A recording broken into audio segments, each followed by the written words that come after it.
আমরা সওয়াল অপরাধ করেছি, আমি রাষ্ট্রের কাছে সওয়ালের জান ভিক্ষা চাই। আমি মা আমার কলজে ফাইটে যাচ্ছে, আমি বুঝতে পারছি বাবা। নিজ অপরাধের জন্য গ্রামের বাড়িতে থাকা বাবার কাছে ক্ষমা চেয়েছেন শিশু রামিসা ধর্ষণ ও হত্যা মামলায় মৃত্যুদণ্ডপ্রাপ্ত সোহেল রানা। শনিবার সকালে নাটোরের সিংড়া উপজেলার মহেশচন্দ্রপুর গ্রামে থাকা জাকির হোসেনের সঙ্গে ফোনে কথা বলেন সোহেল। ওই সময় অপরাধের জন্য বাবার কাছে ক্ষমা চান তিনি।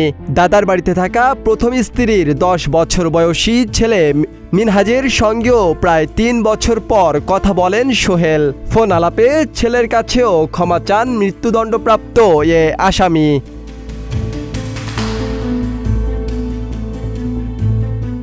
একদিন পর রায় ঘোষণার শুরু থেকেই সোহেল রানার পরিবারের সদস্যরা ছিলেন বিমর্ষ। প্রতিবেশীদের মধ্যেও তেমন কোনো প্রতিক্রিয়া দেখা যায়নি।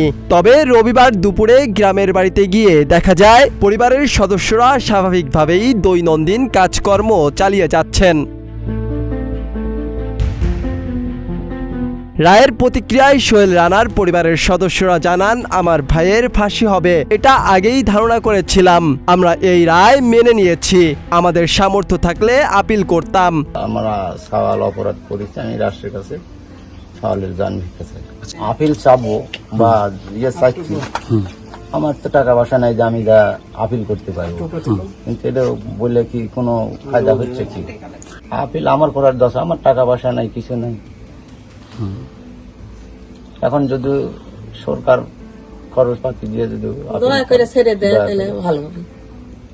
আমি আপিল চাই, আমার শাল বাড়িতে শুকাইছে, আমার শাল নিয়ে যে শাল নিয়ে করে কিনে খাই।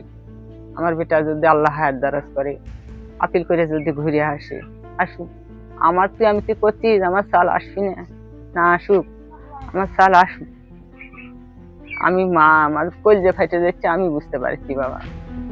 এদিকে সোহেল রানার বাবা জাকির হোসেন ও মা সাজেদা বেগম জানান, তারা এতই গরিব যে আপিল করার মতো টাকা পয়সা তাদের নেই। সরকার যদি আইনজীবী দেয় তাহলে তারা আপিল করবেন। আইনের হাত থেকে রেহাই পাননি অপরাধী সোহেল রানা। শেষ সময়ে এসে পরিবারের কাছে তারে ক্ষমা প্রার্থনা এখন মহেশচন্দ্রপুর গ্রামের মানুষের মুখে মুখে। ডেস্ক রিপোর্ট, প্রতিদিনের বাংলাদেশ।